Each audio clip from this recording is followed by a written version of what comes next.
Adishakti film की प्रस्तुति।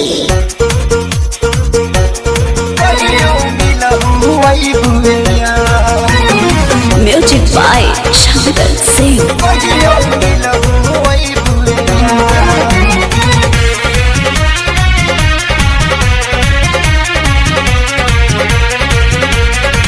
नवे पकड़बू प्यार की कहियो मिलहू वही बुआ। नवे पकड़बू प्यार की कहियो मिलहू वही बुआ। लगता बे डरबा जाने लगे घरबा मारे लगे भैया हमार।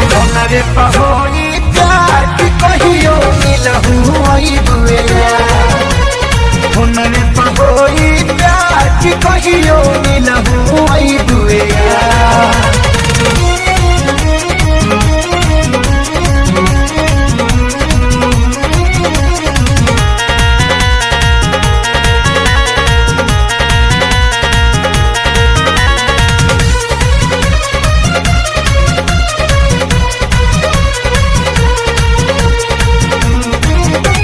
लुका छुपी के हम बतियाई लागल बा घरवा के पहरा हो।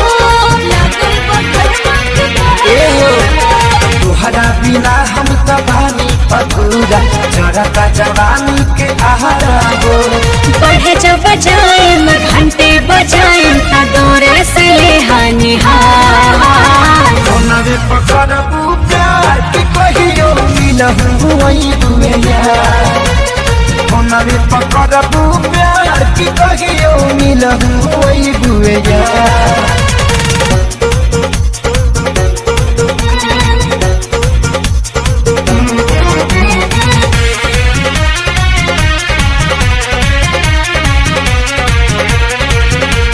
चाह के भी घरवा से निकलम न बहरा लगे सुते हमर माई हो। लगे सुते हमर एगो काम करी अपना जगहिया पर ये हो करे जा तकिया के दी हंसताई हो। मैं जब फेरे आई मैं तहरा फेरे कुछ दिल करा इंतजार। नवे पकड़बू प्यार की कहियो मिले खाती ओई बुआ। नवे पकड़बू प्यार की कहियो मिलहू वही बुआ।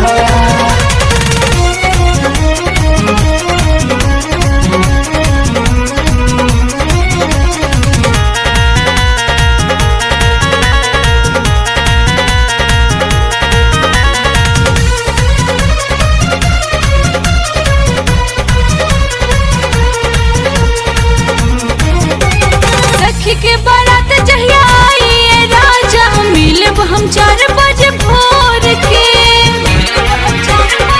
सुन इतना दिन ले न जी खेसारी मर जाई के चुर छोड़ के। सुनाए पावन उपाय करे कावन मिल खातिर बने बेकरार। नवे पहोई प्यार की कहियो मिलहू वही बुआ। नवे पहोई प्यार की कहियो मिलहू वही बुआ। लगता बे डरबा जाने लगे घरबा मारे लगे भैया हमार।